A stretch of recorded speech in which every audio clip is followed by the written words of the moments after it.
ഫാത്തിമ മാത കൂട്ടായ്മ.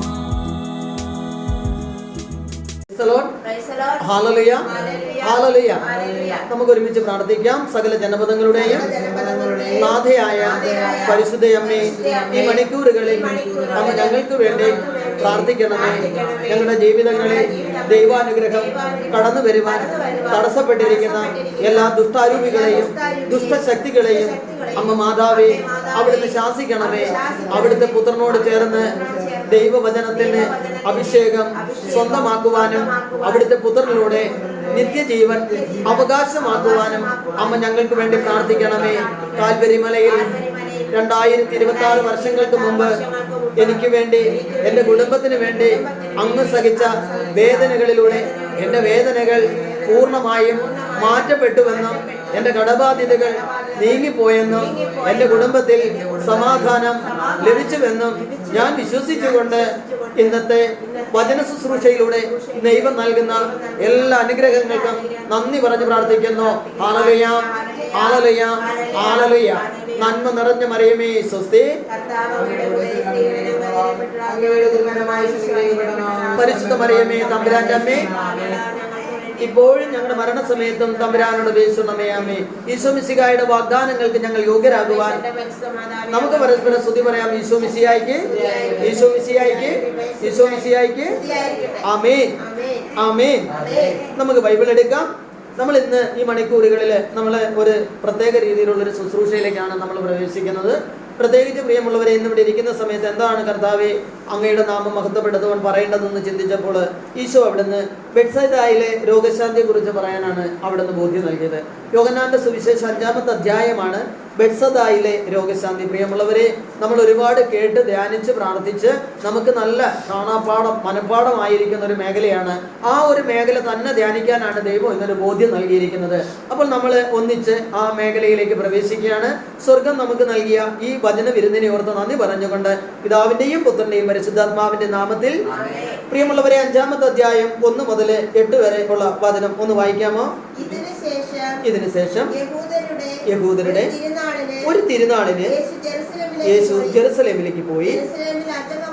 ജെറുസലേമിലെ അജകവാടത്തിനടുത്ത് ഗബ്രായ ഭാഷയിൽ ബെത്സൈദ എന്ന് വിളിക്കുന്ന ഒരു കുളമുണ്ടായിരുന്നു. അതിന് 5 മണ്ഡപങ്ങളുണ്ട്. അവിടെ കുരുടരും മുടന്തരും തളർവാദക്കാരുമായ അനേക രോഗികൾ കിടന്നിരുന്നു. 38 വർഷമായി രോഗിയായിരുന്ന ഒരുവൻ അവിടെ ഉണ്ടായിരുന്നു. അവൻ അവിടെ കിടക്കുന്നത് യേശു കണ്ടു. അവൻ വളരെ നാളായി കിടപ്പിലാണെന്നറിഞ്ഞ് യേശു ചോദിച്ചു, സുഖം പ്രാപിക്കാൻ നിനക്ക് ആഗ്രഹമുണ്ടോ? അത്രേ മതി. Hallelujah, hallelujah, hallelujah. പ്രിയമുള്ളവരെ, നമ്മൾ ഒരുപാട് പ്രാവശ്യം കേട്ടതും ഒരുപാട് ധ്യാനിച്ചതും നമുക്ക് നല്ല മനഃപ്പാഠമായിട്ടുള്ള ഒരു വചനഭാഗമാണ്. ഏതാണ്? അതെ. ഇപ്പൊ ബൈബിളിനെ കുറിച്ച് ഒന്നും അറിഞ്ഞുകൂടാത്ത ഒരു വ്യക്തിയോട് പോലും ബൈബിളിൽ ഏതെങ്കിലും ഒരു കാര്യം അറിയാമോ എന്ന് ചോദിച്ചാൽ അവർ ഉടനെ പറയുന്ന ഒരു കാര്യം ബെത്സൈദയിലെ രോഗശാന്തിയെ കുറിച്ചാണ്. അപ്പൊ ഇവിടെ നമ്മൾ വചനത്തിൽ നമ്മൾ കാണുന്നത് ഇങ്ങനെയാണ്. ജെറുസലേമിന്റെ അജകവാടത്തിനടുത്ത് ഹെബ്രായ ഭാഷയിൽ ബെത്സൈദ എന്ന് വിളിക്കുന്ന ഒരു കുളമുണ്ട്. അപ്പൊ പ്രിയമുള്ളവരെ, ഇവിടെ ഒരു കുളക്കരയിൽ ഒരു കുളത്തിനടുത്ത് ഒരു തളർവാദ രോഗി, നമുക്കിത് അറിയാം, അതുകൊണ്ട് നമ്മൾ പറയാൻ ദൈവം നൽകുന്ന ബോധ്യങ്ങൾ പറയാണ്. അപ്പോൾ ആ കുളത്തിനടുത്ത് എത്ര വർഷം കൊണ്ടെന്നാ പറയുന്നത്? 38 വർഷമായി തളർവാദം പിടിപെട്ട് കിടക്കുന്ന ഒരു രോഗി. അപ്പൊ നിങ്ങളൊന്ന് ആലോചിച്ചേക്കുക, അവനിപ്പോ എത്ര വയസ്സുണ്ട്? 38 വയസ്സുണ്ട്. അപ്പൊ അവൻ ജന്മന ആരാണ്? രോഗിയാണ്. അപ്പോൾ ജന്മന രോഗിയായ ഈ വ്യക്തി എവിടെ കിടക്കുന്നെന്ന് പറഞ്ഞ ബെത്സൈദ കുളക്കരയിൽ. അപ്പോൾ പ്രിയമുള്ളവരെ, നിങ്ങൾ ശ്രദ്ധിച്ച് കേൾക്കണം. ഈ കുളത്തിനൊരു പ്രത്യേകത ഉണ്ടെന്നാണ് പറയുന്നത്. അതായത് വർഷത്തിൽ ഒരിക്കലും ഒരു മാലാഖ വന്ന് ഈ കുളത്തിൽ ഇറങ്ങും. അപ്പോൾ ആ മാലാഖ കുളത്തിൽ ഇറങ്ങിയതിന് ശേഷം ആദ്യം ആ കുളത്തിൽ ആരാണോ ഇറങ്ങുന്നത് അവിടെ എന്ത് സംഭവിക്കും? അവിടെ അത്ഭുതം സംഭവിക്കുമെന്നാണ് അവരുടെ ഒരു വിശ്വാസം. അപ്പൊ ആ വിശ്വാസ പ്രകാരം ജന്മനാ തളർവാദ രോഗിയായ ഒരു വ്യക്തിയെ അവന്റെ ബന്ധുക്കാരും സ്വന്തക്കാരും എല്ലാവരും കൂടെ അവനെ എടുത്ത് ആ കുളക്കരയിൽ കൊണ്ട് കിടത്തിയിരിക്കുകയാണ്. നിങ്ങൾ ശ്രദ്ധിച്ച് കേൾക്കണം. ജനിച്ച സമയത്തെ അവൻ ആരാണ്? തളർവാദ രോഗിയാണ്. അപ്പൊ ജനനത്തിലെ തളർവാദ രോഗിയായ ആ വ്യക്തി ഇന്ന് എവിടെ കിടക്കുന്ന? എവിടെയാണ്? ബെത്സയിദ കുളക്കരയിൽ കിടക്കുകയാണ്. അപ്പൊ അവന്റെ മുന്നിലേക്കാണ് ആര് ചെല്ലുന്നത്? യേശു ചെല്ലിയാണ്. അതായത് 38 വർഷമായി രോഗിയായിരുന്ന ഒരുവൻ അവിടെ ഉണ്ടായിരുന്നു. അവൻ അവിടെ കിടക്കുന്നത് യേശു കണ്ടു. അതിനുശേഷം വചനം പറയാണ്, അവൻ അവിടെ കിടക്കുന്നത് യേശു കണ്ടു. അവൻ വളരെ നാളുകളായി കിടപ്പിലാണെന്ന് അറിഞ്ഞു. യേശു അവനോട് ചോദിച്ചു, സുഖം പ്രാപിക്കുവാൻ നീ ആഗ്രഹിക്കുന്നുണ്ടോ? എന്നെ കേട്ടുകൊണ്ടിരിക്കുന്ന പ്രിയജനമേ, ഇത് കർത്താവ് ഈ ബെത്സയിദ കുളക്കരയിൽ കിടന്ന മനുഷ്യന്റെ കഥയെന്ന് പറയുന്നത് നമ്മളെ ഓരോരുത്തരുടെയും അവസ്ഥയാണ്. നമ്മളുടെ ഓരോരുത്തരുടെയും അവസ്ഥയാണ് ഈ ബെത്സയിദ കുളക്കര. അവിടെ കിടക്കുന്ന തളർന്നു കിടക്കുന്ന 38 വർഷമായി തളർന്നു കിടക്കുന്ന ആ രോഗിയുടെ അവസ്ഥ എന്ന് പറയുന്നത്, പ്രിയമുള്ളവരെ, ജീവിതം മാറുന്നത് കാത്തിരിപ്പ് കൊണ്ടല്ല, പിന്നെയോ ശരിയായ തീരുമാനവും പ്രവൃത്തിയും കൊണ്ടാണെന്ന് നമുക്കവിടെ മനസ്സിലാക്കാൻ പറ്റുന്നുണ്ട്. കാരണം ഈ 38 വർഷമായി തളർന്നു കിടക്കുന്നവന്റെ ജീവിതത്തിൽ അവന്റെ പ്രത്യാശ മൊത്തം എന്തായി മാറി? എന്തായി? അതെല്ലാം നിരാശയായി. കാരണം എന്താ? വർഷം 38 യേശു ചോദിക്കുന്ന ചോദ്യം അത് തന്നെയാണ്. കർത്താവ് അവനോട് ചോദിക്കുകയാണ്, സുഖം പ്രാപിക്കുവാൻ നീ ആഗ്രഹിക്കുന്നുണ്ടോ? പ്രിയമുള്ളവരെ, ആലോചിച്ച് നോക്കിയേ. ഈ 38 വർഷം കിടക്കുന്ന വ്യക്തിയുടെ മുന്നിലേക്ക് കടന്നു ചെന്നിട്ട് കർത്താവായ മിശിഹ അവനോട് ചോദിക്കുകയാണ്, സുഖം പ്രാപിക്കാൻ നീ ആഗ്രഹിക്കുന്നുണ്ടോ? എന്തുകൊണ്ടായിരിക്കും കർത്താവ് അത് ചോദിച്ചത്? എന്താണ്? അവൻ 38 വർഷം കൊണ്ട് കിടക്കുമ്പോൾ, അവൻ ആദ്യമായി ഈ രോഗത്തിന്റെ ആധിപത്യം അവനിൽ തൊട്ടപ്പോൾ, അവനെ ഇവിടെ കൊണ്ടുവന്നപ്പോൾ ആ സമയത്ത് ഉണ്ടായിരുന്ന അതേ വിശ്വാസം നമ്മുടെ ജീവിതത്തിൽ അങ്ങനെയല്ലേ? ഇന്ന് അനേകങ്ങൾ ദൈവത്തിന്റെ മുന്നിൽ പല പ്രാർത്ഥനകളുമായി കടന്നു വരുന്നു. അവരൊരു നിയോഗം വെച്ച് പല പ്രാർത്ഥനകളിലും പല കാര്യങ്ങളും ചെയ്യുന്നു. പക്ഷേ അവസാനം എന്തായി മാറുന്നത്? പ്രിയമുള്ളവരെ, ഞാൻ നിങ്ങളോട് പറയാണ്, ഇന്ന് അനേകങ്ങൾ വിശ്വാസത്തിൽ നിന്നും വ്യതിചലിച്ചു പോകുന്ന പല മേഖലകളാണ് നമ്മൾ കാണുന്നത്. തീഷ്ണതയിൽ ഒരുപാട് പ്രാർത്ഥനയിൽ നിന്ന് അനേകങ്ങൾ ഇന്ന് ആ തീഷ്ണത മുഴുവൻ എന്ത് ചെയ്ത് നഷ്ടപ്പെട്ട് പ്രാർത്ഥിക്കുന്നത് കൊണ്ട് ഒരു പ്രയോജനവുമില്ല എന്നുള്ള രീതിയിൽ പ്രാർത്ഥനയെല്ലാം. കാരണം കരിസ്മാറ്റിക്കിന്റെ വലിയ പ്രാർത്ഥനാ മേഖലയിൽ നിലനിന്നൊരു സഹോദരൻ ഈ അടുത്ത കാലത്ത് ഞാൻ കണ്ടപ്പോൾ, ഞാൻ അദ്ദേഹത്തെ കണ്ടുകൊണ്ട് പ്രൈസലോട് പറഞ്ഞപ്പോൾ അദ്ദേഹം എന്നെ ഇങ്ങനെ നോക്കിയിട്ട് പറഞ്ഞു, അതൊക്കെ ഇപ്പൊ പറയാറില്ല. പ്രിയമുള്ളവരെ, അതൊക്കെ ഇപ്പൊ പറയാറില്ല എന്ന് ആ വ്യക്തി എന്നോട് പറഞ്ഞപ്പോൾ തന്നെ എനിക്ക് വലിയൊരു സ്മെല്ലാണ് അദ്ദേഹത്തിൽ നിന്നുണ്ടായത്. അദ്ദേഹം മദ്യപിച്ച് നല്ല ബോധമില്ലാത്ത രീതിയിൽ നിൽക്കുന്ന ഒരവസ്ഥ. പ്രിയമുള്ളവരെ, കഴിഞ്ഞ കാലങ്ങളിൽ അനേകങ്ങൾക്ക് വേണ്ടി പ്രാർത്ഥിക്കുവാനും തൻ്റെ ജീവിതത്തിൽ എല്ലാത്തിനേക്കാൾ ഉപരി വെള്ളിയാഴ്ച ദിവസങ്ങളിലൊക്കെ ശക്തമായി ഉപവസിച്ചും ദൈവത്തിന്റെ മുന്നിൽ വലിയ തീഷ്ണതയോടെ ജീവിച്ച് ആ മനുഷ്യന്റെ ജീവിതത്തിൽ ഇന്ന് ആ പ്രത്യാശ മുഴുവൻ എന്ത് ചെയ്ത് നഷ്ടപ്പെട്ടു പോയൊരവസ്ഥ. ഇവിടെ കർത്താവ് ചോദിക്കുകയാണ് 38 വർഷമായി കിടക്കുന്ന വ്യക്തിയോട്. പ്രിയമുള്ളവരെ, ആരാ 38 വർഷമായി അവിടെ കിടക്കുന്നത്? നമ്മൾ ഓരോരുത്തരുമാണ്. നിങ്ങൾക്ക് മനസ്സിലാവുന്നുണ്ടോ? ഈ 38 വർഷം എന്ന് പറയുന്നത് ഈ ബൈബിളിൽ പറയുന്ന തളർവാദ രോഗിയാണെങ്കിൽ, എൻ്റെ ജീവിതത്തിൽ 60 വർഷമായി ഞാനൊരു ദൈവത്തിൽ നിന്നൊരു അത്ഭുതം പ്രവർത്തിക്കുവാനായി പ്രതീക്ഷിച്ചുകൊണ്ട് ഒരു കുളക്കരയിൽ നിൽക്കുന്ന ഒരു വ്യക്തിയാണ് ഞാൻ. എൻ്റെ ജീവിതത്തിൽ, എൻ്റെ കുടുംബത്തിൽ എൻ്റെ മക്കളെ പഠിപ്പിച്ച് പഠന മേഖലയിലൂടെ ഉന്നത വിജയം നേടി ഒരു ജോലിയിലേക്ക് പോകുന്നതിന് വേണ്ടി കാലങ്ങളായി ജോലി മേഖലയ്ക്ക് വേണ്ടി ഒരു കുളക്കരയിൽ കാത്തിരിക്കുന്ന ഒരു മനോഭാവം, ഒരു അവസ്ഥ ഇന്ന് നിന്റെ ജീവിതത്തിലുണ്ടെങ്കിൽ, ആ ബെത്സയിദയിൽ കിടക്കുന്ന വ്യക്തി, ആ കുളക്കരയിൽ കിടക്കുന്ന തളർവാദിക്ക് സമമായ ഒരു ജീവിതമാണ് എൻ്റേതെങ്കിൽ, നിന്റെ ജീവിതത്തിലും നീ മാലാഖയെ കാത്തിരിക്കുന്നെങ്കിൽ, ആ മാലാഖ വരുമ്പോൾ എന്നെ കുളത്തിലേക്കൊന്ന് ഇറങ്ങിയാൽ എൻ്റെ ഈ അവസ്ഥ മാറിക്കൊണ്ട് ഞാൻ ആരായി മാറും? ഞാനൊരു സൗഖ്യമുള്ളവളായി മാറും.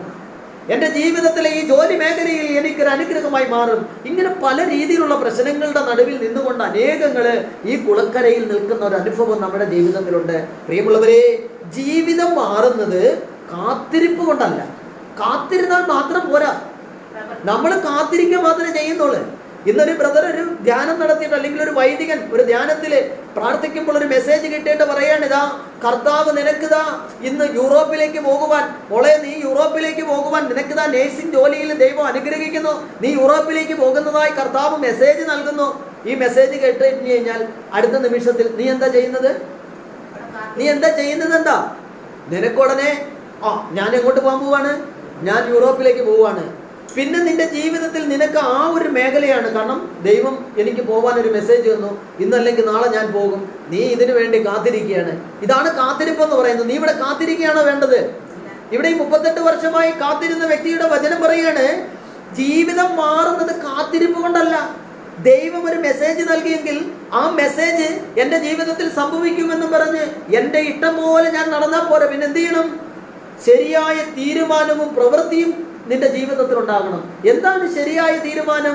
ദൈവം എനിക്കൊരു മെസ്സേജ് നൽകിയെങ്കിൽ ആ വചനം പൂർത്തീകരിക്കുവാനായി എൻ്റെ ജീവിതത്തെ ഞാൻ ദൈവത്തിന് സമർപ്പിക്കണം. ഒരു ഹല്ലേലൂയ പറഞ്ഞേ, ഉച്ചത്തിൽ പറഞ്ഞേ. ഈ 38 വർഷമായി തളർന്നു കിടക്കുന്ന ജീവിതത്തിൽ ഇന്നും കർത്താവ് അവന്റെ മുന്നിലേക്ക് വരുമ്പോൾ ഈശോ അവനോട് ചോദിക്കുന്ന ഒരു ചോദ്യം എങ്ങനെയാണ്? മകനെ, സുഖം പ്രാപിക്കുവാൻ നീ ആഗ്രഹമുണ്ടോ നിനക്ക്? പ്രിയമുള്ളവരെ, കർത്താവ് അവനോട് ചോദിക്കുമ്പോൾ നേരെ മറിച്ച് നമ്മളോടാണ് ഇത് ചോദിച്ചെങ്കിൽ നമുക്ക് എന്താ ഉണ്ടാവുന്നത്? നമുക്ക് ദേഷ്യം ഉണ്ടാവും. നമ്മൾ ചോദിക്കും, ഇത്രയും കാലമായിട്ട് ഞാൻ പിന്നെ ഇവിടെ കിടക്കുന്നത് എന്തിനാണ്? ഞാൻ എന്തിനാണ്? പ്രിയമുള്ളവരെ, മനസ്സിലാക്കുക, കാത്തിരിപ്പ് കൊണ്ടല്ല, പിന്നെയോ ശരിയായ തീരുമാനം പ്രവർത്തിക്കുന്നത് കൊണ്ട്. എന്ന് പറഞ്ഞാൽ എൻ്റെ ജീവിതത്തിൽ ദൈവം അയച്ചിരിക്കുന്ന സൗഖ്യം, എൻ്റെ ജീവിതത്തിൽ ദൈവം അയച്ചിരിക്കുന്ന സൗഖ്യം പൂർത്തീകരിക്കണമെങ്കിൽ ദൈവം അയച്ചിരിക്കുന്ന ഒരു സമയമുണ്ട്. ഒരു ഹല്ലേലൂയ പറഞ്ഞേ. ആ സമയത്തിലേക്ക് ഞാൻ കടന്നു പോകേണ്ടത് ദൈവത്തിന്റെ കരങ്ങളിൽ ചേർത്ത് പിടിച്ചുകൊണ്ടാണ്. ഒരു ഹല്ലേലൂയ പറഞ്ഞേ. വിശ്വാസം എന്ന മേഖലയിലൂടെ ദൈവം പറഞ്ഞിരിക്കുന്നത് പൂർത്തീകരിക്കുവാൻ ദൈവത്തിന്റെ കരങ്ങളിൽ ചേർത്ത് പിടിച്ചാണ് ഞാൻ നടക്കുന്നതെങ്കിൽ എങ്ങും വീണുപോകാത്ത രീതിയിൽ ആ സൗഖ്യം നിന്നിലേക്ക് തന്നെ കടന്നു വരും. ഹല്ലേലൂയ. എന്നാൽ 38 വർഷമായി കിടന്ന വ്യക്തിയോട് ദൈവം ചോദിക്കുകയാണ്, ഇപ്പോഴും നിനക്ക് ആ വിശ്വാസമുണ്ടോ? ഇപ്പോഴും നിനക്ക് ആ വിശ്വാസമുണ്ടോ? പ്രിയമുള്ളവരെ, 38 വർഷമായി ബെത്സദയിലെ കുളത്തിനരികിൽ കിടന്ന മനുഷ്യൻ ദിവസവും ഒരു അത്ഭുതത്തിനായി കാത്തിരുന്നു. നിങ്ങളൊന്ന് ശ്രദ്ധിച്ചേ. നമ്മുടെ ജീവിതത്തിൽ ഇന്ന് ജീവിതം ഒരു അനുഗ്രഹമായി മാറാത്തതിന്റെ ഏറ്റവും വലിയ കാര്യം എന്ന് പറയുന്നത്, ഞാനും നീയും ചിന്തിക്കുന്നത് ഇന്നല്ലെങ്കിൽ അടുത്ത മണിക്കൂറുകളിൽ, അല്ലെങ്കിൽ വിശുദ്ധ കുർബാനയില്, അല്ലെങ്കിൽ എൻ്റെ പ്രാർത്ഥനയിൽ, എൻ്റെ ജപമാല പ്രാർത്ഥനയില് എൻ്റെ ദൈവം എൻ്റെ ജീവിതത്തിൽ ഒരു അത്ഭുതം പ്രവർത്തിക്കണം. ഈ ഒരു കാത്തിരിപ്പാണ് നമ്മുടെ ജീവിതം. പ്രിയമുള്ളവരെ, ഇന്നല്ലെങ്കിൽ നാളെ എൻ്റെ ജീവിതത്തിൽ ദൈവത്തിൽ നിന്നൊരു അത്ഭുതം സംഭവിക്കും. അവന്റെ പ്രശ്നം രോഗം മാത്രമായിരുന്നില്ല. അവന്റെ പ്രശ്നം രോഗം മാത്രമായിരുന്നു അവന്റെ പ്രശ്നമെങ്കിൽ കർത്താവ് ഒരിക്കലും അവനോട് സുഖം പ്രാപിക്കുവാൻ നിനക്ക് ആഗ്രഹമുണ്ടോ എന്ന് ചോദിക്കില്ലായിരുന്നു. നമ്മൾ ഓരോരുത്തരോടും കർത്താവ് എന്ന് ചോദിക്കുന്ന ഒരു ചോദ്യമാണ്. ലക്ഷക്കണക്കിന് കടബാധിതകളായി ഒരു സഹോദരി എന്നോട് പറയാണ്, ഈ മാസം 50,000 രൂപ, മാസമല്ല ഈ ആഴ്ച 50,000 രൂപ കൊടുക്കാനുള്ളതാണ് ബ്രദറെ, പ്രാർത്ഥിക്കണമേ. ആ കടബാധ്യത മാറിപ്പോകുന്നതിന് വേണ്ടി ബ്രദറെ പ്രാർത്ഥിക്കണമേ. പ്രിയമുള്ളവരെ, നിങ്ങൾ ശ്രദ്ധിച്ച് കേൾക്കുക. എന്നെ സഹായിക്കാൻ ആരുമില്ല എന്ന ചിന്തയാണ് എൻ്റെ ജീവിതത്തിൽ എന്നെയും ദൈവത്തെയും തങ്ങളിൽ അകറ്റുന്ന ഒന്നാമത്തെ മേഖല. ഒരു ഹല്ലേലൂയ പറഞ്ഞേ, ഉച്ചത്തിൽ പറഞ്ഞേ. അതായത് ആവശ്യക്കാരനായ ഞാൻ, എൻ്റെ ആവശ്യം എന്ത് തന്നെ ആയിക്കൊള്ളട്ടെ, എന്നാൽ ആ ആവശ്യവുമായി ഞാൻ എൻ്റെ ദൈവത്തിന്റെ മുന്നിൽ നിൽക്കുമ്പോൾ ഞാൻ പൂർണ്ണമായി പറയുകയാണ്, ദൈവമേ, എന്നെ സഹായിക്കുവാൻ ആരുമില്ല. എന്നെ സഹായിക്കാൻ ആരുമില്ല. ഈ തളർന്നു കിടന്ന വ്യക്തി, ഈ തളർവാദ രോഗിയോട് കർത്താവ് ചോദിക്കുമ്പോൾ സുഖം പ്രാപിക്കാൻ ആഗ്രഹമുണ്ടോ എന്ന് ചോദിച്ചപ്പോൾ ഉണ്ടെന്നല്ല അവൻ പറഞ്ഞത്. പകരം അവൻ പറഞ്ഞത് ഇങ്ങനെയാണ്. അതെ, കാരണം എന്താ അവൻ അങ്ങനെ പറഞ്ഞത്? അവന് മറ്റൊരാളുടെ സഹായമില്ലാതെ ആ കുളത്തിലേക്ക് ഇറങ്ങാൻ അവന് പറ്റില്ല. കാരണം തളർന്നു കിടക്കുന്നവനാണ്. ഇതുപോലെ ജീവിതത്തിന്റെ പല മേഖലകളിൽ കടബാധ്യതകൾ കൊണ്ട് ജീവിതത്തിന്റെ അവസ്ഥകളിൽ ഉണ്ടായിരിക്കുന്ന പ്രാരംഭ പ്രശ്നങ്ങളിലൂടെ, ജീവിതത്തിന്റെ അവസ്ഥകളിലൂടെ ഇന്ന് നമ്മൾ ഓരോരുത്തരും ഇതുപോലെ എന്തിരിക്കുകയാണ്? തളർന്നു കിടക്കുന്ന ഒരവസ്ഥ. പ്രിയമുള്ളവരെ, ദൈവം കടന്നു വന്ന് ചോദിക്കുമ്പോൾ കർത്താവ് എന്നെ സഹായിക്കാൻ ആരുമില്ല എന്ന് കർത്താവിനോട് പറയുന്ന എൻ്റെ ജീവിതത്തിന്റെ ഒരവസ്ഥ. യെശയ്യാ പ്രവാചകന്റെ പുസ്തകം 40:31. യെശയ്യാ പെട്ടെന്ന് എടുക്കാമോ? പ്രഭാഷകൻ കഴിഞ്ഞ അടുത്ത പുസ്തകമാണ് യെശയ്യാ. സങ്കീർത്തനം, സുഭാഷിതങ്ങൾ, ഉത്തമഗീതം, സഭാപ്രസംഗൻ, ഉത്തമഗീതം, ജ്ഞാനം, പ്രഭാഷകൻ 40:31. ഞാൻ ഇവിടെ വചനം പറയുമ്പോൾ കൊട്ടേഷൻ അതിലൂടെ പറയുന്നുണ്ട്. നിങ്ങൾ ആദ്യം ഇത് കേൾക്കണം എന്താണ് പറയുന്നത് എന്നുള്ളത്. വായിച്ചോ. എന്നാൽ ദൈവത്തിൽ ആശ്രയിക്കുന്നവൻ വീണ്ടും ശക്തി പ്രാപിക്കും. അവൻ കഴുകന്മാരെ പോലെ ചിറകടിച്ചുയരും. അവൻ ഓടിയാൽ ക്ഷീണിക്കുകയില്ല, നടന്നാൽ തളരുകയുമില്ല. ഒരു ഹല്ലേലൂയ പറഞ്ഞേ, ഉച്ചത്തിൽ പറഞ്ഞേ. പ്രിയമുള്ളവരെ, അവിടുന്ന് ഈ 38 വർഷമായി തളർവാദം പിടിപെട്ട് കിടക്കുന്ന വ്യക്തിയോട് ഈശോ ചോദിക്കുകയാണ്, സുഖം പ്രാപിക്കുവാൻ നീ ആഗ്രഹിക്കുന്നുണ്ടോ? അവനുടനെ പറയാണ്, കർത്താവേ, എന്നെ സഹായിക്കാൻ ആരുമില്ല. നമ്മളെ പലരുടെയും മനോഭാവമാണ്, നമ്മുടെ ജീവിതത്തിന്റെ അവസ്ഥയാണ്, എൻ്റെ കർത്താവേ, എന്നെ സഹായിക്കാൻ ആരുമില്ല എന്ന്. എന്നാൽ യെശയ്യാ പ്രവാചകന്റെ പുസ്തകം 40:31 പറയാണ്, കർത്താവിൽ ആശ്രയിക്കുന്നവർ വീണ്ടും ശക്തി പ്രാപിക്കും. ഒരു ഹല്ലേലൂയ പറഞ്ഞേ. നിങ്ങളുടെ ജീവിതങ്ങളിൽ ഒരു പ്രശ്നത്തിന്റെ നടുവിലാണ് നീ നിൽക്കുന്നതെങ്കിൽ, കടബാധ്യത കാരണം നിനക്ക് നിന്റെ ജീവിതം മുന്നോട്ട് കൊണ്ടുപോകാൻ പറ്റാത്ത രീതിയിൽ അത്രത്തോളം ഭയാനകമായ ഒരു അവസ്ഥയിലാണ് നീ ജീവിക്കുന്നതെങ്കിൽ, ഈശോ നിന്നോട് പറയാണ്, നീ കർത്താവിൽ കൂടുതൽ ആശ്രയിക്കുക. ഒരു ഹല്ലേലൂയ പറഞ്ഞേ. പ്രിയമുള്ളവരെ, നമ്മുടെ ജീവിതങ്ങളിൽ പ്രതിസന്ധികൾ ദൈവം അനുവദിക്കുന്നത് ദൈവത്തിൽ നിന്നും കൂടുതൽ ശക്തി സ്വീകരിക്കാനാണ്. ദൈവത്തിൽ നിന്നും കൂടുതൽ ശക്തി സ്വീകരിക്കുവാൻ. എന്റെ ജീവിതത്തിൽ പ്രശ്നങ്ങൾ ഉണ്ടാകുമ്പോൾ ഒരു ജപമാല ചൊല്ലി ജീവിക്കുന്ന വ്യക്തിയാണ് ഞാനെങ്കിൽ, എന്റെ ജീവിതങ്ങളിൽ പ്രശ്നങ്ങൾ കടന്നു വരുമ്പോൾ ആ ഒരു ജപമാല 2 ജപമാലയായി മാറണം. Hallelujah, hallelujah. വല്ലപ്പോഴും മാത്രം വിശുദ്ധ കുർബാനയിൽ പങ്കെടുത്ത് പ്രാർത്ഥിക്കുന്ന ഒരു വ്യക്തിയാണ് ഞാനെങ്കിൽ, നിരന്തരം എല്ലാ ദിവസങ്ങളിലും വിശുദ്ധ കുർബാനയിൽ പങ്കെടുത്ത് പ്രാർത്ഥിക്കാൻ എനിക്ക് സാധിക്കണം. ചേർന്ന് പറഞ്ഞേ, ഉച്ചത്തിൽ പറഞ്ഞേ.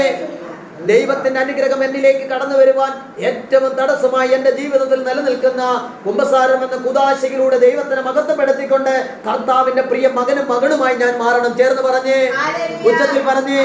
ആയതിനാൽ വചനം പറയാണ്, നിങ്ങൾ കർത്താവിൽ ആശ്രയിക്കുക, അവിടുന്ന് വീണ്ടും നിങ്ങൾക്ക് എത്തിയിട്ടും ശക്തി കിട്ടും. എന്നിട്ട് ബാക്കി എന്താണ് പറഞ്ഞിരിക്കുന്നത്? അതെ, നിന്റെ ജീവിതത്തിൽ കഴുകന്മാരെ പോലെ നീ ചിറകടിച്ചുയരും. ഈ ലോകത്തിൽ ഏറ്റവും ഉയരത്തിൽ പറക്കാൻ കഴിയുന്ന പക്ഷിയാണ് കഴുകൻ. പ്രിയമുള്ളവരെ, വചനം പറയാണ്, ഇന്ന് നീ ഓട്ടമൊക്കെ നിനക്ക് പറക്കാൻ പറ്റാത്ത രീതിയിൽ നീ മന്ദീഭവിച്ചു പോയൊരവസ്ഥയില് നിന്റെ പപ്പും കൂടെയൊക്കെ അവിടുന്ന് ഒഴിഞ്ഞുപോയി, നിനക്കൊന്നുമില്ലാത്ത രീതിയിൽ നീ എവിടെയെങ്കിലും ചുറ്റിപ്പറ്റി നിൽക്കുന്ന വ്യക്തിയാണെങ്കിൽ, ഈശോ ഇന്ന് നിന്നോട് പറയാണ്, കർത്താവിൽ നീ വീണ്ടും ആശ്രയിച്ചാൽ. എങ്ങനെയാണ്? വീണ്ടും ആശ്രയിച്ചാൽ. പ്രിയമുള്ളവരെ, വചനം പറയാണ്, നീ കർത്താവിൽ വീണ്ടും ആശ്രയിച്ചാൽ അവിടുന്ന് എന്ത് ചെയ്യും? നിങ്ങളിപ്പോ കേട്ട വചനത്തെയാണ് ചോദിക്കുന്നത്. നിങ്ങൾ ശക്തി പ്രാപിക്കും. നിങ്ങളൊന്ന് ശ്രദ്ധിച്ച് കേട്ടെ, ഈ പറയുന്ന കാര്യം നിങ്ങൾക്ക് മനസ്സിലാവുന്നുണ്ടോ? Hallelujah, hallelujah, hallelujah. പ്രിയമുള്ളവരെ, ദൈവത്തിൽ ആശ്രയിച്ചെങ്കിൽ മാത്രമേ നിന്റെ ജീവിതത്തിൽ ഇന്ന് നീ ഇരിക്കുന്ന ഈ പ്രതിസന്ധിയിൽ നിന്ന് നിനക്ക് എന്ത് ചെയ്യാൻ പറ്റത്തുള്ളൂ? നിനക്കൊരു മാറ്റം, നിനക്കൊരു രക്ഷ ഉണ്ടാകത്തുള്ളൂ. ഈ രക്ഷയ്ക്ക് വേണ്ടിയാണ് ഈശോ പറയുന്നത്, നിങ്ങൾ കർത്താവിൽ ആശ്രയിക്കുവിൻ, നിങ്ങൾ വീണ്ടും ശക്തി പ്രാപിക്കും. ഇന്ന് നമ്മുടെ ജീവിതത്തിൽ ഒരു പ്രതിസന്ധി ഉണ്ടാകുമ്പോൾ, ഒരു പ്രശ്നം ഉണ്ടാകുമ്പോൾ നമ്മൾ ആശ്രയിക്കുകയല്ല ചെയ്യുന്നത്, പിന്നെയോ നമ്മൾ മടുക്കുകയാണ് ചെയ്യുന്നത്. നമ്മൾ ആശ്രയിക്കുകയല്ല. കാരണം പല ഹോസ്പിറ്റലുകളിലും രോഗാവസ്ഥയിൽ കഴിയുന്നവരുടെ പ്രാർത്ഥനയ്ക്ക് വേണ്ടി, അവർക്ക് വേണ്ടി പ്രാർത്ഥിക്കാൻ ചെല്ലുമ്പോൾ അവരുടെ കരച്ചിൽ കാണുമ്പോൾ ഞാൻ അവരോട് ചോദിക്കും, ദൈവത്തിൽ നിനക്ക് വിശ്വാസമില്ലേ? ദൈവത്തിൽ വിശ്വാസമില്ലേ? അപ്പൊ അവര് പറയും ഉണ്ട്. ഞാൻ പറയും, ഉണ്ടെങ്കിൽ പിന്നെ നീ എന്തിനാ കരയുന്നത്? കർത്താവിൽ നിന്റെ ജീവിതത്തിൽ ഒരു അത്ഭുതം പ്രവർത്തിക്കുവാൻ നിനക്ക് പറ്റുമെന്ന് നിനക്കൊരു ബോധ്യമുണ്ടെങ്കിൽ നീ എന്ത് ചെയ്യും? കരയത്തില്ല. പിന്നെ എന്ത് ചെയ്യും? ആ കർത്താവിൽ കൂടുതൽ വിശ്വസിച്ചുകൊണ്ട് ദൈവം എൻ്റെ ജീവിതത്തിൽ അനുഗ്രഹം അയക്കുമെന്ന് പൂർണ്ണമായും വിശ്വസിക്കും. ഈ അടുത്ത ദിവസങ്ങളിൽ ദീപ്തി എന്ന് പറയുന്ന ക്യാൻസർ ബാധിച്ച ദീപ്തി എന്ന് പറയുന്ന ഒരു മകള് ഈ ആഴ്ചയിൽ എനിക്കൊരു മെസ്സേജ് ഇട്ടേക്കാണ്. അവൾ എനിക്ക് മെസ്സേജ് ഇട്ടിരുന്ന ആ മെസ്സേജ് ഇങ്ങനെയായിരുന്നു: ബ്രദറെ, ഞാൻ ക്യാൻസർ ബാധിച്ച് ഇന്ന് ഹോസ്പിറ്റലിൽ അഡ്മിറ്റ് ആവാൻ പോവുകയാണ്, എനിക്കൊരു സർജറി ഉണ്ട്. ബ്രദറെ, ഈ സർജറിയിലൂടെ എൻ്റെ രോഗം ഭേദമായി എൻ്റെ ദൈവത്തിന്റെ മുന്നിൽ നിന്ന് ഞാനൊരു സാക്ഷിയായി മാറണമെന്നാണ് ഞാൻ ആഗ്രഹിക്കുന്നത്. പ്രിയമുള്ളവരെ, ഞാൻ അവളോട് പറഞ്ഞു, ഇങ്ങനെ പറഞ്ഞു കൊടുത്തു, മോളെ, നിന്റെ ജീവിതത്തിൽ ദൈവം വലിയ അത്ഭുതം പ്രവർത്തിക്കും. നീ കർത്താവിൽ കൂടുതൽ ആശ്രയിക്കണം. നീ എപ്പോഴും നിന്റെ ഉറക്കത്തിലും ഉണർവിലും എല്ലാം ഇങ്ങനെ പറയാൻ പറഞ്ഞു: കർത്താവേ, അങ്ങയ്ക്ക് എന്നെ സുഖപ്പെടുത്താൻ പറ്റുമെന്ന് ഞാൻ വിശ്വസിക്കുന്നു. ഈശോയെ, അങ്ങയ്ക്ക് എന്നെ സുഖപ്പെടുത്താൻ പറ്റുമെന്ന് ഞാൻ വിശ്വസിക്കുന്നു. എല്ലാ സമയങ്ങളിലും നീ ഇത് പറഞ്ഞ് പ്രാർത്ഥിയേ, സർവശക്തനായ ദൈവം നിന്റെ ജീവിതത്തിൽ ഇടപെടുമെന്ന് ഒരു ഹല്ലേലൂയ പറഞ്ഞേ, ഉച്ചത്തിൽ പറഞ്ഞേ. പ്രിയമുള്ളവരെ, നമ്മൾ മനസ്സിലാക്കുക, യെശയ്യാ പ്രവാചകന്റെ പുസ്തകത്തിൽ നമ്മൾ വായിച്ചു കേട്ട വചനം പറയാണ്: കർത്താവിൽ ആശ്രയിക്കുന്നവർ വീണ്ടും ശക്തി പ്രാപിക്കും, അവർ കഴുകന്മാരെ പോലെ ചിറകടിച്ചുയരും. അടുത്ത എന്താ പറയുന്നത്? അവർ ഓടിയാൽ. ആരോടിയാലാ? ആരാ? ദൈവത്തിൽ ആശ്രയിക്കുന്ന വ്യക്തി ഓടിയാൽ ഒരിക്കലും എന്തില്ല, ഇല്ല. ഇന്ന് നമ്മുടെ ജീവിതത്തിന്റെ അവസ്ഥ എന്താ? നമ്മൾ അല്പം ഓടിയിട്ട് നമ്മൾ ക്ഷീണിച്ചിരിക്കുക. എന്നിട്ട് നമ്മൾ പറയാണ്, ഈ കടം തീർക്കാൻ ആർക്കും പറ്റില്ല, ഈ രോഗത്തിൽ നിന്നും ആർക്കും എന്നെ സുഖപ്പെടുത്താൻ പറ്റില്ല, എന്റെ ജീവിതത്തിന്റെ അവസ്ഥയിൽ നിന്ന് എനിക്ക് മോചനമില്ല, എനിക്ക് വീട് വയ്ക്കാൻ പറ്റില്ല. എന്തുകൊണ്ടാ നീ പറയുന്നത്? നിന്റെ ആശ്രയം ദൈവത്തിലല്ല, നീ ആശ്രയിക്കുന്നത് പല വ്യക്തികളെയാണ് നിന്റെ ചുറ്റുപാടും കാണുന്നത്. ഇന്ന് പലരും എന്നോട് പറയാണ്, ഇന്നൊരു സഹോദരി എന്നോട് പറഞ്ഞ് ഇങ്ങനെയാണ്, ഇന്നത്തെ ദിവസം എന്നോട് വിശുദ്ധ കുർബാന കഴിഞ്ഞ് ഇറങ്ങുമ്പോൾ ഞാനുമായി സംസാരിച്ച ഒരു സഹോദരി എന്നോട് പറഞ്ഞ് ഇങ്ങനെയാണ്: ദൈവം ചിലപ്പോൾ അത് നടത്തി തരുമായിരിക്കും, അല്ലേ ബ്രദറെ? നമ്മൾ പ്രാർത്ഥിക്കുന്ന പ്രാർത്ഥന ചിലപ്പം ദൈവം അത് നടത്തി തരുമായിരിക്കും. ഇതാണോ പ്രാർത്ഥന? ഇതാണോ ദൈവാശ്രയം? നീ മനസ്സിലാക്കുക, നിന്റെ ജീവിതത്തിൽ പലരും നിന്നെ തള്ളിക്കളയാനും നിന്നെ ചേർത്ത് നിർത്താൻ ആരും ഉണ്ടാവാത്തൊരവസ്ഥയായിരിക്കാം. എന്നാൽ സർവശക്തനായ ദൈവം ഒരിക്കലും നിന്നെ എന്ത് ചെയ്യില്ല, തള്ളിക്കളയില്ല. അതുകൊണ്ടാണ് വചനം പറയുന്നത്, കർത്താവിൽ ആശ്രയിക്കുന്നവർ വീണ്ടും ശക്തി പ്രാപിക്കും, അവർ കഴുകന്മാരെ പോലെ ചിറകടിച്ചുയരും, അവർ ഓടിയാൽ ക്ഷീണിക്കില്ല, നടന്നാൽ തളരുകയില്ല.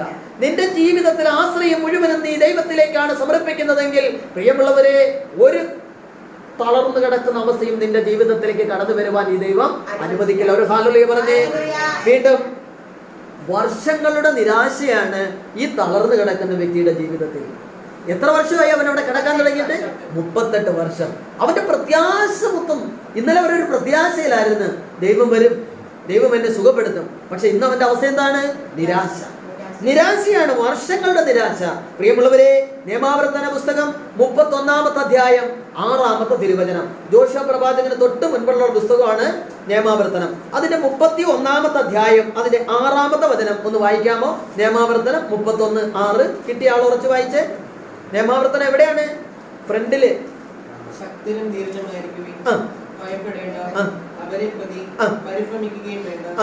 എന്തെന്നാൽ നിങ്ങളുടെ ദൈവമായ കർത്താവാണ് കൂടെ വരുന്നത്. അവിടുന്ന് നിങ്ങളെ നിരാശപ്പെടുത്തുകയോ പരിത്യജിക്കുകയോ ഇല്ല. അനന്തരം മോശ യോശുവയെ വിളിച്ച് എല്ലാവരുടെയും മുമ്പിൽ അവരോട് പറഞ്ഞു, ശക്തനും ധീരനുമായിരിക്കുക, കർത്താവ് ഈ ജനത്തിന് നൽകുമെന്ന് ഇവരുടെ പിതാക്കന്മാരോട് ശബ്ദം ചെയ്തിട്ടുള്ള ദേശം കൈവശമാക്കാൻ നീ ഇവരെ നയിക്കണം. Praise the Lord. Hallelujah, hallelujah. പ്രിയമുള്ളവരെ, നിയമാവർത്തന പുസ്തകം 31:6 ദൈവത്തിന്റെ പരിശുദ്ധ വചനം നമ്മളോട് പറയാണ്, നിന്റെ നിരാശയെല്ലാം നീ എന്ത് ചെയ്യണം? നീ ദൈവസന്നിധിയിലേക്ക് സമർപ്പിക്കണം. ഇവിടെ പറയാണ്, ശക്തനും ധീരനുമായിരിക്കുവിൻ, ഭയപ്പെടേണ്ട, അവരെ പ്രതി പരിഭ്രമിക്കുക വേണ്ട. നിനക്ക് പ്രതിസന്ധികളായി നിൽക്കുന്ന ഏതൊരു അവസ്ഥയാണെങ്കിലും അതിനെ ഓർത്ത് ഭയപ്പെടുന്ന ഒരു വ്യക്തിയായി നീ എന്ത് ചെയ്യരുത്? നിന്റെ ഈ ജീവിതത്തിൽ മാറരുത്. എന്നെ ആരും സഹായിക്കാനില്ല എന്നൊരു ചിന്ത നിന്റെ ജീവിതത്തിൽ ഉണ്ടാവാൻ പാടില്ല. പകരം നീ എന്താ ചിന്തിക്കേണ്ടത്?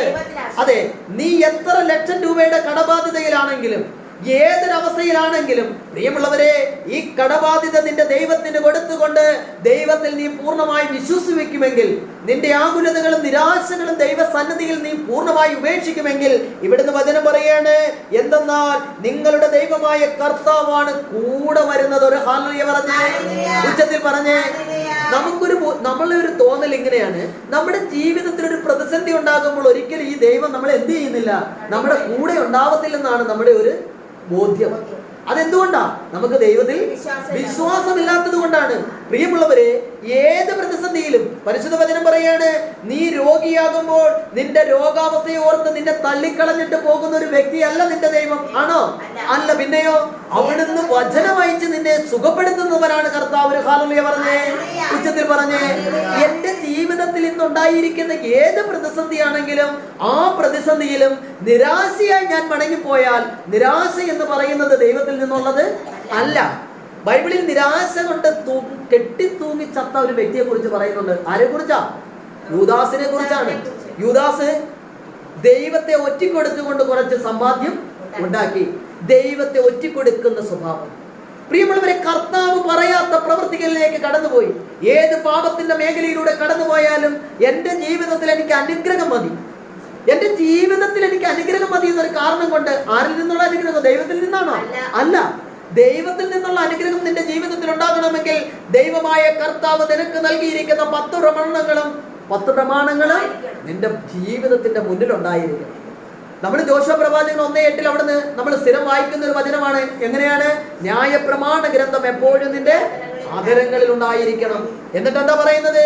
അതിലെഴുതിയിരിക്കുന്നതെല്ലാം നീ പാലിക്കണം, അവയെക്കുറിച്ച് നീ ധ്യാനിക്കണം, അപ്പോൾ നീ അഭിവൃദ്ധി പ്രാപിക്കും. കണ്ടോ, പരിശുദ്ധ വചനം പറയാണ്, എന്റെ ജീവിതത്തിൽ അഭിവൃദ്ധി പ്രാപിക്കാൻ പറ്റാത്തതിന്റെ കാരണം കടബാധ്യതകൾ കൊണ്ട് അനേകങ്ങൾ ഇന്ന് കടബാധ്യതയുടെ മേലെ. പ്രിയമുള്ളവരെ, കടബാധ്യത എന്ന് പറയുന്നത് ഒരു പൈശാചിക ബന്ധനമാണ്. ഒരു ഹല്ലേലൂയ പറഞ്ഞേ, ഉച്ചത്തിൽ പറഞ്ഞേ. കടബാധ്യത എന്ന് പറയുന്നത് ഒരു പൈശാചിക ബന്ധനമാണ്. കാരണം ദൈവം ആർക്കും കടബാധ്യതകൾ അനുവദിക്കുന്നില്ല. ഞാൻ എൻ്റെ ജീവിതത്തിൽ ദൈവത്തിൽ നിന്നകന്ന് സ്വന്തമായി തീരുമാനം എടുത്തുകൊണ്ടാണ് കടബാധ്യതയിലേക്ക് ഞാൻ കടന്നു പോകുന്നത്. അതിനുശേഷം ദൈവത്തെ വിളിക്കാതെ ഞാൻ ഏറ്റെടുക്കുന്ന കാര്യങ്ങളിൽ ദൈവത്തിൽ നിന്നൊരു സഹായവും ഒരിക്കലും പ്രതീക്ഷിക്കരുത്. കാരണം കർത്താവിനെ ഉപേക്ഷിച്ചിട്ടാണ് ഞാൻ എന്ത് ചെയ്യുന്നത്? കടബാധ്യതയിലേക്ക് ചെന്ന് ചാടുന്നത്. ഇവിടെ വചനം പറയാണ്, നമ്മളിപ്പോൾ വായിച്ച വചനം വളരെ വ്യക്തമായി പറയാണ്, എന്തെന്നാൽ ഞങ്ങളുടെ ദൈവമായ കർത്താവാണ് കൂടെ വരുന്നത്, അവിടുന്ന് നിങ്ങളെ നിരാശപ്പെടുത്തുകയോ പരിത്യജിക്കുകയില്ല. പ്രിയമുള്ളവരെ, പരിശുദ്ധ വചനം വളരെ വ്യക്തമായി പറയാണ്, ഒരിക്കലും നിന്റെ ജീവിതത്തിൽ നീ എത്ര തളർന്നു കിടക്കുന്ന അവസ്ഥയായാലും, നിന്റെ കുടുംബത്തിന്റെ അവസ്ഥ എന്ത് തന്നെ ആയാലും, നീ ദൈവത്തിന്റെ മുന്നിൽ സ്ട്രോങ് ആയി നിന്നുകൊണ്ട് കർത്താവിനോടാണ് ചേർന്ന് നിൽക്കുന്നതെങ്കിൽ ഒരിക്കലും അവിടുന്ന് നിന്നെ തള്ളിക്കളയുകയില്ല എന്നൊരു ഹല്ലേലൂയ പറഞ്ഞേ, ഉച്ചത്തിൽ പറഞ്ഞേ. വീണ്ടും ആ തളർന്നു കിടന്ന 38 വർഷം തളർന്നു കിടന്നവന്റെ ജീവിതത്തിൽ ഉണ്ടായത് പരാജയങ്ങളുടെ ഓർമ്മയാണ്. എന്താണ് ഈ പരാജയങ്ങളുടെ ഓർമ്മ എന്ന് പറഞ്ഞാൽ? അവൻ ഓരോ ദിവസവും ഇങ്ങനെ ചിന്തിക്കുകയാണ്, ഇന്ന് ദൈവം എൻ്റെ രോഗത്തിൽ നിന്ന് എനിക്ക് സൗഖ്യം നൽകും, ഇന്ന് രാവിലെ ദൈവം വന്ന് എന്നെ തൊട്ട് സുഖപ്പെടുത്തും, ഇന്ന് ഉച്ചയ്ക്ക് ദൈവം വന്ന് എന്നെ തൊട്ട് സുഖപ്പെടുത്തും. ഇതുപോലെ ഇങ്ങോട്ട് ശ്രദ്ധിച്ചേ, നമ്മുടെ ജീവിതങ്ങളിൽ ഇതുപോലെ പലരും ഇന്ന് പലയിടത്ത് തളർന്നു കിടക്കുക. എന്താ നമ്മുടെ ആറ്റിറ്റ്യൂഡ്? എന്താണ് നമ്മുടെ ആറ്റിറ്റ്യൂഡ്? എന്താണ്? നമ്മൾ ചിന്തിക്കുന്നത് ഇങ്ങനെയാണ്, ഇപ്പോൾ ദൈവം എന്നെ സുഖപ്പെടുത്തും, ഇപ്പോൾ ദൈവം എൻ്റെ അവസ്ഥ മാറ്റും, എൻ്റെ ജീവിതത്തിൽ ഇടപെടും. ഇങ്ങനെ ചിന്തിച്ച് ചിന്തിച്ച് ചിന്തിച്ച് ചിന്തിച്ച് വർഷങ്ങൾ കഴിഞ്ഞപ്പോൾ എൻ്റെ ജീവിതത്തിലേക്ക് എന്ത് കടന്നു വന്ന്? പരാജയങ്ങളുടെ ഓർമ്മകൾ. കാരണം എന്താ? പല ദിവസങ്ങളിലും ഞാൻ വിശുദ്ധ കുർബാനയിൽ പങ്കെടുത്ത് പ്രാർത്ഥിച്ചിട്ട് വീട്ടിൽ വരുമ്പോൾ അത്ഭുതങ്ങൾ സംഭവിക്കുമെന്നുള്ള ഒരു ബോധ്യത്തിൽ ഞാൻ എൻ്റെ ഭവനത്തിലേക്ക് വന്ന് പല ധ്യാന കേന്ദ്രങ്ങളിലും കയറി ഇറങ്ങി, പല രീതിയിലുള്ള നൊവേനയിൽ പങ്കെടുത്ത്, പല അഖണ്ഡ ജപമാലകളിൽ പങ്കെടുത്ത് ദൈവത്തിന്റെ മുന്നിൽ പ്രാർത്ഥന ശക്തി പ്രാപിച്ച് പ്രാർത്ഥിച്ച് ഇന്ന് എനിക്ക് എന്തായി? വർഷങ്ങളുടെ എന്തായി? പരാജയങ്ങളുടെ ഓർമ്മ. കാരണം ഞാൻ ഇത്രയും കാലം പ്രാർത്ഥിച്ചിട്ട് ഈ പ്രാർത്ഥനകളൊന്നും എന്ത് ചെയ്യുന്നില്ല, എൻ്റെ ജീവിതത്തിൽ ഒരു അനുഗ്രഹമായിട്ട് മാറുന്നില്ല. പ്രിയമുള്ളവരെ, സങ്കീർത്തനം 54:7 എടുത്ത് സങ്കീർത്തന പുസ്തകം 54-ാമത്തെ അധ്യായം അതിന്റെ 7-ാമത്തെ തിരുവചനം കിട്ടിയാൽ ഉറച്ചു വായിക്കാമോ? സങ്കീർത്തനം 54:7.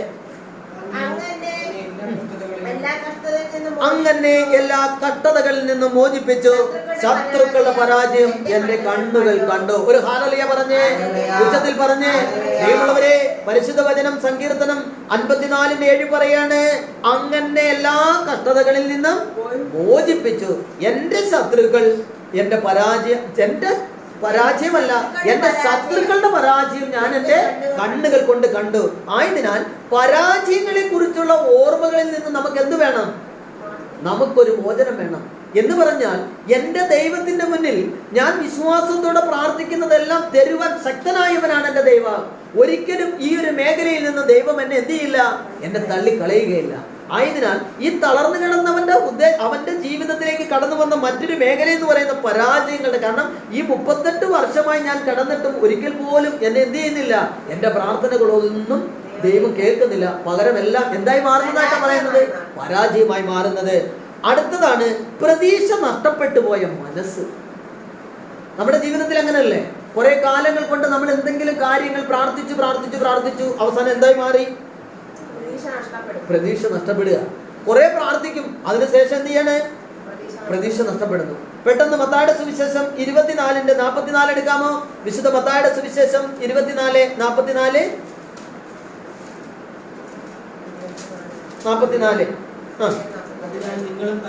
അതിനാൽ നിങ്ങളും തയ്യാറായിരിക്കണം, നിങ്ങൾ പ്രതീക്ഷിക്കാത്ത മണിക്കൂറിലായിരിക്കും മനുഷ്യപുത്രൻ വരുന്നത്. പ്രിയമുള്ളവരെ കൂടെ ശ്രദ്ധിച്ചു കേട്ടെ, പരിശുദ്ധ വചനം പറയാണ്, നിന്റെ പ്രാർത്ഥനകളൊന്നും ദൈവം കേൾക്കാതിരിക്കുന്നില്ല. നിന്റെ ജീവിതത്തിൽ നീ ദൈവത്തോട് ചേർന്ന് ജീവിക്കുന്ന വ്യക്തിയാണെങ്കിൽ ഒരിക്കൽ പോലും ഈ ദൈവം നിന്നിൽ നിന്നും അകന്നു മാറില്ല. ഒരിക്കൽ പോലും അകന്നു മാറില്ല. ഇവിടെ വചനം പറയാണ്, അതിനാൽ നിങ്ങളും തയ്യാറായിരിക്കണം. എന്തിനുള്ള തയ്യാറെടുപ്പാ? എന്റെ ദൈവം എന്റെ പ്രാർത്ഥന കേട്ട് എന്റെ ജീവിതത്തിലേക്ക് ഇറങ്ങി വരും. ഞാൻ പ്രാർത്ഥിക്കുന്ന പ്രാർത്ഥനകൾ അവൻ അനുഗ്രഹമാക്കി മാറ്റും. ഒരിക്കലും ഇതിനെക്കുറിച്ച് ചിന്തിക്കുവാനോ കരയുവാനോ എന്റെ ദൈവം അനുവദിക്കില്ല. പ്രിയമുള്ളവരെ, പ്രാർത്ഥിക്കുന്ന വ്യക്തി എപ്പോഴും നല്ല ഒരുക്കത്തോടെ ആയിരിക്കണം. ഒരു ഹല്ലേലൂയ പറഞ്ഞേ. എന്തായിരിക്കണം അവരുടെ ഒരുക്കം? എന്റെ പ്രാർത്ഥന കേട്ട് എന്റെ ദൈവം ഈ പ്രാർത്ഥന അനുഗ്രഹിക്കുമെന്നുള്ളത്. വിശ്വാസമില്ലാതെ പ്രാർത്ഥിക്കുന്നതൊന്നും നമുക്ക് എന്ത് ചെയ്യില്ല? നമുക്ക് ലഭിക്കത്തില്ല. ആയതിനാൽ ആദ്യം തന്നെ എന്റെ ജീവിതത്തിൽ എനിക്കുണ്ടാവേണ്ട ഒന്നാമത്തെ മേഖല, ഞാൻ പ്രാർത്ഥിക്കുന്നത് എനിക്ക് ലഭിക്കുമെന്നായിരിക്കണം. ആ ലഭിക്കുന്ന പ്രാർത്ഥനയ്ക്ക് വേണ്ടി ആയിരിക്കണം എൻ്റെ ജീവിതത്തിന്റെ മേഖലകളിലൂടെ ഞാൻ കടന്നു പോകുന്നത്. അതുകൊണ്ടാണ് പറഞ്ഞത് പ്രതീക്ഷ നഷ്ടപ്പെട്ടു പോയ മനസ്സെന്ന് പറഞ്ഞു കഴിഞ്ഞാൽ അതെന്താണ്? ഇനി പ്രാർത്ഥിച്ചിട്ടൊന്നും, ഇനി വിശുദ്ധ കുർബാനയ്ക്ക് പോയിട്ടൊന്നും, ഇനി ഒരു ധ്യാനം കൂടിയിട്ടൊന്നും, ഈ ഒരു മനസ്സ് വെച്ചുകൊണ്ടാണ് നീ ദൈവത്തിന്റെ മുന്നിലേക്ക് പ്രാർത്ഥന യാചിക്കുന്നതെങ്കിൽ ഒരിക്കലും എന്ത് ചെയ്യില്ല? ആ പ്രാർത്ഥന ഒരു അനുഗ്രഹമായി മാറില്ല. ഇവിടെ 38 വർഷമായി കിളർന്നവന്റെ മനസ്സ് എന്തായി മാറി? തളർന്ന മനസ്സായി മാറി. അവന് തന്നെ ഒരു പ്രത്യാശ നഷ്ടപ്പെട്ട നിരാശയിലേക്ക് കടന്നു വന്ന് അപ്പോൾ യേശു അതുകൊണ്ടാണ് അവനോട് ചോദിക്കുന്നത്, സൗഖ്യം പ്രാപിക്കാൻ നിനക്ക്. ഇന്ന് നമ്മുടെ ജീവിതത്തിൽ ഇതേ ഇരിക്കുന്ന അവസ്ഥയിൽ കർത്താവ് നമ്മളോട് ചോദിക്കുകയാണ്, നിന്റെ കടബാധ്യതകൾ മാറാൻ നീ ആഗ്രഹിക്കുന്നുണ്ടോ? നിന്റെ മകന് ജോലി ലഭിക്കാൻ നീ ആഗ്രഹിക്കുന്നുണ്ടോ? നിനക്കൊരു ഭവനം പണിയുവാൻ പറ്റുമെന്ന് നീ ആഗ്രഹിക്കുന്നുണ്ടോ? ഈ രോഗത്തിൽ നിന്ന് നീ മുക്തി നേടുമെന്ന് നീ ആഗ്രഹിക്കുന്നുണ്ടോ? പ്രിയമുള്ളവരെ, യോഹന്നാന്റെ സുവിശേഷം 5-ാമത്തെ അധ്യായം 6-ാമത്തെ തിരുവചനം, യോഹന്നാൻ 5:6. അപ്പോൾ വായിക്കാമോ? അവൻ അവിടെ കിടക്കുന്നത് യേശു കണ്ടു. അവൻ വളരെ നാടായി കിടപ്പിലാണെന്ന് അറിഞ്ഞ് യേശു ചോദിച്ചു, സുഖം പ്രാപിക്കാൻ നിനക്ക് ആഗ്രഹമുണ്ട്? അപ്പൊ കർത്താവിന്റെ മുന്നിൽ നീ കിടക്കുമ്പോൾ സൗഖ്യം പ്രാപിക്കാനുള്ളൊരു മനസ്സ് നിനക്ക്, നിന്റെ ജീവിതത്തിൽ ദൈവത്തിൽ നിന്ന് അനുഗ്രഹം വാങ്ങിയെടുക്കാനുള്ളൊരു മനസ്സ് നിനക്ക് ഉണ്ടാവണം. പ്രിയമുള്ളവരെ, വർഷങ്ങളായി കടബാധ്യതയിൽ കുടുങ്ങിക്കിടക്കുന്ന ഒരു ജീവിതമാണോ നിന്റേത്? സാമ്പത്തിക നഷ്ടങ്ങളും സമ്മർദ്ദങ്ങളും അനുഭവിക്കുന്നുണ്ടോ നീ? നിന്റെ ജീവിതത്തിലേക്ക് ദൈവം ഇന്ന് ഇറങ്ങി വരും. പ്രിയമുള്ളവരെ, ഒരു മാലാഖയുമല്ല നിന്റെ ജീവിതത്തിൽ അത്ഭുതങ്ങളും അടയാളങ്ങളും പ്രവർത്തിക്കുന്നത്, പിന്നെയോ ജീവിക്കുന്ന ദൈവം തന്നെയാണ്. പ്രിയമുള്ളവരെ, ഭയം, നിരാശ, വിഷാദം, അതുപോലെ ആശയക്കുഴപ്പം എന്നിവയുമായി പോരാടുന്ന ഒരു വ്യക്തിയാണ് നീയെങ്കിൽ ദൈവത്തിന് ഒരിക്കലും നിന്നിലേക്ക് ഇറങ്ങി വരുവാൻ സാധിക്കില്ല. ഏത് ഭയത്തിന്റെ അവസ്ഥ നിന്നിലുണ്ടെങ്കിലും അതിനേക്കാൾ ശക്തനായവൻ. 1 യോഹന്നാൻ 4:4 അവിടെ എന്താ വചനം പറയുന്നത്? എന്റെ ഉള്ളിലുള്ളവൻ ഈ ലോകത്തിലുള്ളവനേക്കാൾ വലിയവനാണ്. അപ്പോൾ എന്റെ ഉള്ളിലുള്ള കർത്താവ് എന്റെ ജീവിതത്തിൽ നിന്ന് ഭയത്തെ പൂർണ്ണമായും മാറ്റും. അവൻ എൻ്റെ ജീവിതത്തിലെ ആശയക്കുഴപ്പത്തിൽ നിന്ന് വിടുതൽ നൽകും. പ്രിയമുള്ളവരെ, പ്രാർത്ഥിക്കുന്നുണ്ടെങ്കിലും മുന്നോട്ട് പോകുവാൻ കഴിയാത്തൊരു ജീവിതമാണ് നിന്റെ ജീവിതത്തിലെങ്കിൽ അതിന് നമുക്ക് ദൈവത്തിന്റെ കരങ്ങളിലേക്ക് കൊടുക്കാം. 38 വർഷം തളർന്നു കിടന്നവന്റെ ആ നിസ്സഹായ അവസ്ഥ കർത്താവ് അവനോട് ചോദിക്കുകയാണ്, മകനെ, സുഖം പ്രാപിക്കാൻ നീ ആഗ്രഹിക്കുന്നുണ്ടോ? ഇന്ന് നിന്നോടും എന്നോടും ദൈവമായ കർത്താവ് ചോദിക്കുന്ന അതേ ചോദ്യം, മകളെ, മകനെ, കടബാധിതയിൽ നിന്ന് മോചനം നേടുവാൻ നീ ആഗ്രഹിക്കുന്നുണ്ടോ? നിന്റെ ജീവിതത്തിന്റെ പ്രതിസന്ധിയിൽ നിന്ന് നിനക്കൊരു വിടുതൽ ലഭിക്കുവാൻ നീ ആഗ്രഹിക്കുന്നുണ്ടോ? ഉണ്ടെങ്കിൽ നമുക്ക് എണീറ്റ് ഉച്ചത്തിൽ ദൈവത്തെ വിളിച്ച് പ്രാർത്ഥിക്കാം. ബൈബിളൊക്കെ അടച്ചു വെക്കാം, എണീക്കാം, കരങ്ങൾ കൂപ്പാം, ഈശോയുടെ മുന്നിൽ പ്രാർത്ഥിക്കാം. കർത്താവേ, 38 വർഷം തളർന്നു കിടന്നവന്റെ മുന്നിലേക്ക് അങ്ങ് കടന്നു ചെന്ന് സുഖം പ്രാപിക്കുവാൻ നീ ആഗ്രഹിക്കുന്നുണ്ടോ എന്ന് ചോദിച്ചുകൊണ്ട് അവന്റെ കിടക്കയും എടുത്ത് നടന്നു പോകാൻ അങ്ങ് കൽപ്പിച്ചതുപോലെ ജീവിതത്തിന്റെ കോണുകളിൽ തളർന്നു വീണ് കിടക്കുന്ന ഞങ്ങളുടെ ജീവിതങ്ങളിൽ, പ്രത്യാശ നഷ്ടപ്പെട്ടു പോയ ജീവിതത്തിൽ, നിരാശ നഷ്ടപ്പെട്ടു പോയ ജീവിതത്തിൽ ഇനിയൊരു ജീവിതമില്ലെന്ന് കണക്കുകൂട്ടി മുന്നോട്ട് പോകുമ്പോൾ വിശ്വാസത്തിന്റെ മേഖല മന്ദീഭവിച്ചു പോയി. കർത്താവേ, ഈ നിമിഷങ്ങളിൽ എന്നെ വിശ്വാസം എന്ന അനുഗ്രഹം കൊണ്ട് അഭിഷേകം ചെയ്യണമേ. കാലങ്ങളായി ഈ കുടുംബങ്ങളെ കെട്ടിയിരിക്കുന്ന രോഗത്തിന്റെ, ശാപത്തിന്റെ, പാപത്തിന്റെ, പൂർവിക ശാപത്തിന്റെ ബന്ധനങ്ങളെ നസ്രയനായ യേശുക്രിസ്തുവിന്റെ കാൽവരി മലയിലെ കുരിശുബലിയുടെ യോഗ്യതയാൽ ബന്ധിച്ചു ബഹിഷ്കരിച്ച് പ്രാർത്ഥിക്കുന്നു. കാലങ്ങളായി കർത്താവേ, തളർന്നു കിടക്കുന്ന എല്ലാവരുടെ ജീവിതത്തിലേക്ക് പ്രത്യാശയുടെ വാതികൾ തുറന്ന് ദൈവത്തിന്റെ ശക്തി വ്യാപരിക്കട്ടെ. ഇതാ കർത്താവായ യേശുക്രിസ്തുവിൽ നിന്ന് വലിയൊരു അഭിഷേകത്തിന്റെ ശക്തിയാൽ വലിയ അനുഗ്രഹത്തിന്റെ കൃപ ഇവരുടെ കുടുംബങ്ങളിൽ നിറഞ്ഞുകൊണ്ട് എല്ലാ ജീവിതങ്ങളിലും അനുഗ്രഹം നൽകുന്ന കർത്താവിനെ മഹത്വപ്പെടുത്തിക്കൊണ്ട് ഒന്നിച്ച് സ്തുതിക്കട്ടെ. Hallelujah, hallelujah, hallelujah, hallelujah, hallelujah.